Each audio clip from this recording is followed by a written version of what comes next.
Hey guys, this is Mel, and I'm back to talk about the season finale for Shadowhunters. That is episode 220, titled Beside Still Water, which premiered Monday, August 14, 2017 on Freeform and released on the 15th for Netflix. I am recording on August 28th. It's been a few weeks. I've been away on vacation, so I only was able to watch the episode yesterday, and now I want to talk about it. So, huge spoiler alert. If you haven't seen the episode already, please go do so first. It's action-packed, I'll tell you that. But otherwise, my other video reminders are on the screen. Take a moment to look over those. Otherwise, let's start with the 15-minute clock. I really want to try to actually beat the clock this time. So anyways, it started. So let's start with what happened in this episode. So timeline-wise, I'm pretty sure it's a day after the events of 219. So we'll leave it at that. But the whole episode reminder, I'd have to say, is stopping Valentine. And stopping him from summoning Raziel with the mortal instruments. So there's that. Now, the first moment of the episodes shows Sebastian crawling from the water, and with his blood, he opens a demonic portal before passing out. So this answers one of my questions. He's not dead, unfortunately. So there's that. He passes out, though, so he's not really in any condition to do anything else, let alone fight. But it's still surprising that he managed to crawl himself up onto the beach and such. So there's that. But anyways, the episode breakdown for the storylines, I found 3 of them. So the first one is stopping Valentine from raising Raziel. Second one is the demonic uprising from Sebastian's portal. And the third one is searching for Maya in the Seelie court. Now with the first one, we get the Seelie. Now we find out that the Seelie's queen deal with Valentine was allowing him passage to Idris, which has everyone in an uproar once they find out. So Jace and Clary go after Valentine. They end up going to Council Malachi to see if this army was guarding Lake Lynn. Turns out Council Malachi is a Circle member, and he's supposedly the head of the Clave, which becomes shocking revelation for Jace as to this betrayal. But in the end, we see Valentine killing Jace before he summons Raziel. But then Clary kills Valentine and uses the wish from Raziel to resurrect Jace. So there's that, all in a nutshell. Now, second storyline deals with the demonic rising from Sebastian's portal. Now, these large flying demon things, they kind of look like dragons, but they're kind of not. They're kind of a mix of a bunch of things, are summoned, or one is summoned from the portal when Sebastian opened it in the first scene. Yet when it's killed by Alec, it's pieces, I guess you could say, divides into smaller ones and become little demon creatures. Think of it like a Hydra head. If you cut one head off, 2 more grow back in its place. Well, in this case, if you kill the big, larger one, all the smaller pieces become little, smaller demons. So that's kind of what they have to deal with. Because of this, there's too many, and they multiply afterwards. So there's so many demons, and the fact that Alec and Izzy have to stay behind while Jace and Clary go after Valentine to deal with this demonic invasion. Now, Alec and Izzy get Magnus's help to seal the demonic rift that Sebastian opened up, though they don't know he opened it up. So there's that. But once sealed, the demons are now nowhere to be found. They're not found on any radar whatsoever. So they kind of don't know what's going on in that respect. But where they went to is the last scene of the episode, which I'll show you, which I'll mention in a moment. Now, the third storyline was searching for Maya in the Seelie court. Now, Simon and Luke approached the Seelie queen about Maya's whereabouts, ultimately leading Luke to search the Wanderwoods for Maya. Apparently, the Seelie queen took Maya so that she get more information about Simon. But in the end, Simon secretly strikes a deal with the Seelie queen so that Maya and Luke could be free to go afterwards. So there's that. Now, last moments of the episode I was actually talking about was that all these demons that came through the portal, all these little mini versions, they end up sleeping in a cave only to merge together to form this black figure. I'm calling her Demon Mom, who is there for Sebastian, calling him her son, type of thing. So kind of gross. You don't really see much of her. She's kind of she's all black for one thing, like really like looks like a tar is covering her or something. She has clawed hands and stuff like that. Probably naked, but it definitely reminds me of the first time we see the siren back on the Vampire Diaries in 722.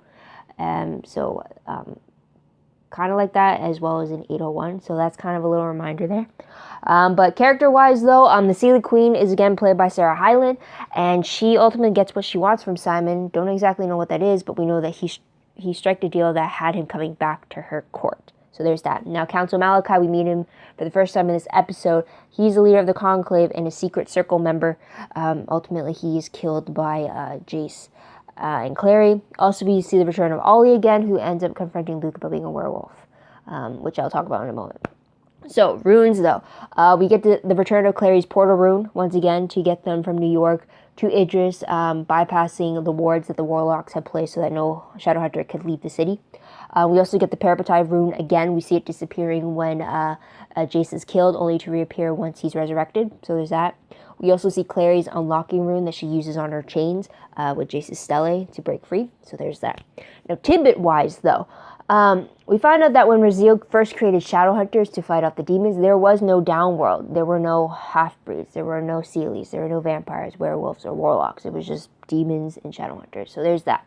Plus, we also find out that according to Raziel, the destruction of the downworld is not Heaven's wish, which shocks Valentine. So this is what Valentine's wish was to Raziel. He wanted the immediate death of all evil-blooded creatures, demon and downworlder alike, as well as the disloyal Shadowhunters who protect them. Raziel's response to that was, the destruction of the souled creatures of the downworld and of our own Nephilim, that is not Heaven's wish. So that's good to know, at least. So there's that. We also see Magnus and Alec getting back together after they reconciled. We also see Jace having some severe reactions after his resurrection that he's keeping secret. That was his final scene for the finale, so there's that. And also we see that Clary and Simon have reconciled as best friends as well. So there is that. Moving on to the most shocking moment of the episode. I think major one was the fact that we got a demon mother having been formed by Sebastian's side. Kind of makes sense why he was opening up the portal and calling Mother out while doing it. But it's still shocking and kind of worrisome. I definitely wasn't expecting that. I don't remember it in what I do remember of the first 3 books that I've read. Again, probably like a few years ago I read them.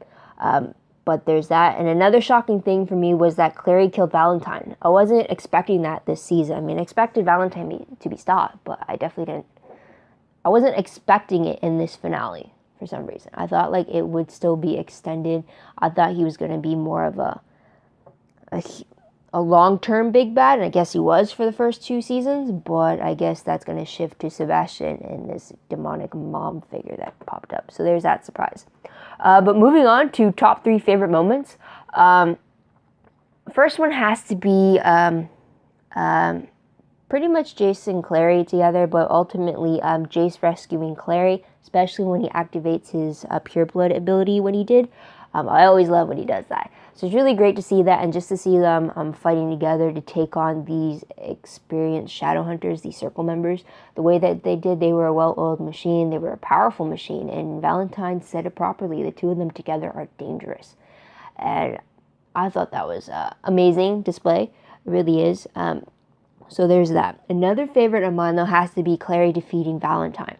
It was something unexpected for me, like I've mentioned, but I like the fact that she didn't stop. She kept going at him and try to take advantage of it, but he kept on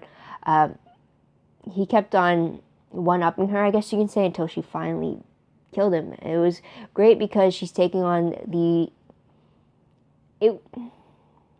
in some way it bothers me because here's someone who's still a novice going against someone who's truly experienced in fighting, but then in a way it's not just a simple lucky shot that Clary manages to get on Valentine that gets him. She strategically places her strikes, and she does it in a way that incapacitates him, so it gives her the ability to land the final blow, which I really liked.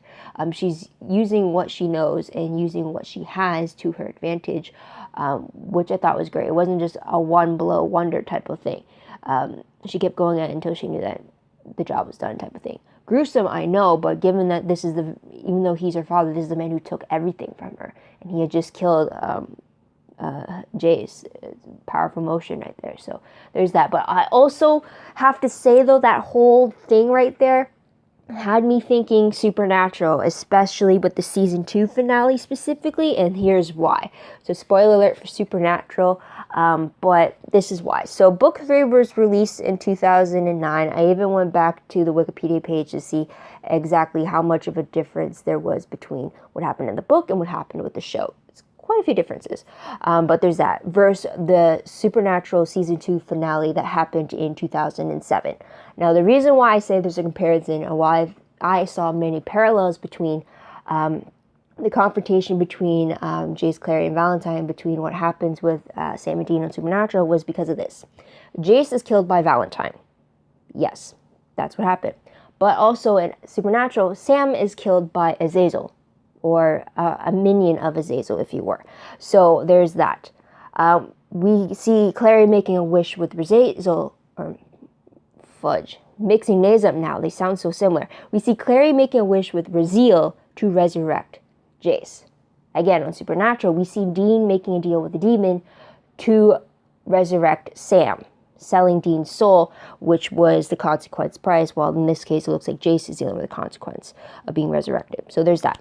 At the end, we see Clary killing Valentine, her biggest enemy for the last 2 seasons, and she's done with it.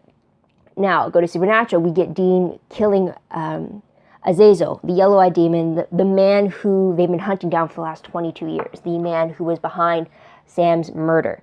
He kills him in the finale. And this, both Valentine and Azazel, in their separate shows of Shadowhunters and Supernatural, they were the big bads that our main characters were going after for the first 2 seasons of their show. So for the whole thing, that's kind of been wrapping around in my head, though. You have, again, what happened on the Shadowhunters finale in that sense was very different from what happened in the books.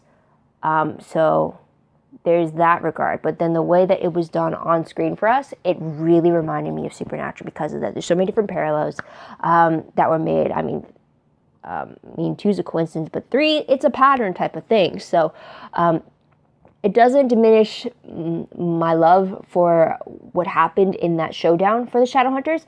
It just really connects to me on that level, the fact that I have seen this before. It's kind of been done, yet done now in a slightly different way, in a sense. With Sam and Dean, you get it done because it's between 2 brothers. It's a family issue type of thing. They're taking down the enemy that destroyed their family. With Jace and Clary, it's 2 lovers who finally came together only to be destroyed by her own father, and she's trying to take him down for that. So there's that. I'm wondering if anyone else who's a fan of the 2 shows noticed that parallel as well between them. I definitely have to go to Tumblr to see if someone's made a gif about it. Just saying. But moving on to another favorite moment of mine, has to be the Parabatai bond destruction. Not the destruction itself, though, but I liked how we got to see how Jace's death affected Alec on their Parabatai level.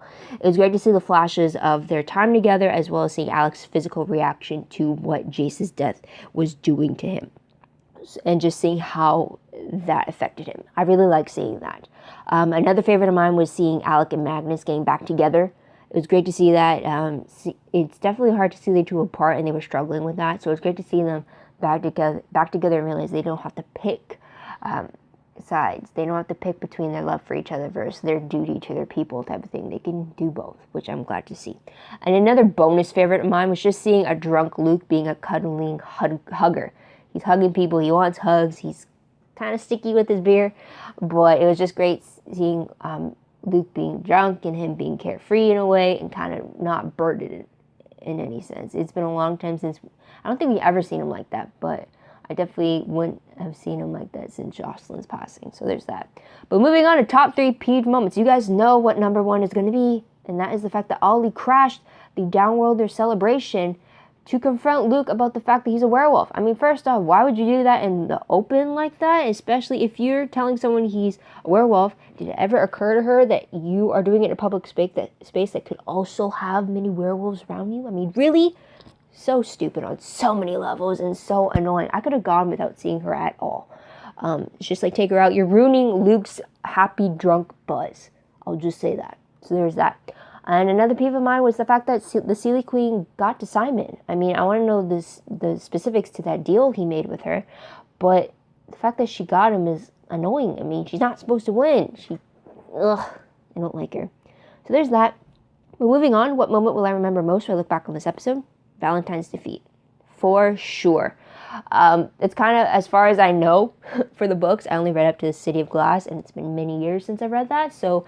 And the rest of the 3 books that came after that, I have no idea what happened. So it's going to be completely brand new stuff for me when season 3 starts. So there's that. But random questions, guys. First one is, did anyone retrieve the Mortal Cup or the Soul Sword from Lake Lyn? What happened to them after Raziel was summoned? Are they still at the bottom of the lake? Did they get transported to an unknown location for someone else to find and do the whole song and dance all over again to raise Raziel? What's the deal here? So there's that question. Second question, what is happening to Jace? I was hoping since an angel had resurrected him that there would be no consequences behind it, but it seems I may be wrong about that. So there is that. And I'm wondering how long Jace is going to keep that little reaction of his to himself. So there's that. Third question, what exactly was Simon's deal with the Seelie Queen? Why did he specifically say for better or for worse? I mean, that automatically has me thinking of marriage proposals and stuff like that, which I really hope he didn't do. But it definitely has me worried for Simon. I mean, yeah, it's great to see they keep his word, but when it's to some crazy fairy, not so much. So there's that. Another question.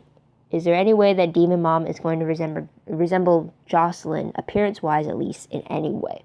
Or are we going to see a new person taking on this character? And is she going to take on a glamour, or are we going to still see her true form that looks kind of like she's covered in tar? So there's that. Another thing we have to wait for season 3. And also, last question. Is there more to Raziel knowing Clary by her name? Or is it more because she's more angel-blooded than the other Shadowhunters and because of her connection to Euthriel? Or is there another reason behind him knowing it? Possibly a conspiracy theory. Or maybe he's not who we think he is. I don't know. But I guess that's another question for another time. And because this is the season finale, there's not really much for predictions except for the fact that I'm very glad that they announced already that there was going to be a season 3, because this finale could have very easily been turned into a series finale if it needed to be, as a lot of the things that were the main concern in the first 2 seasons have been tied up through storylines.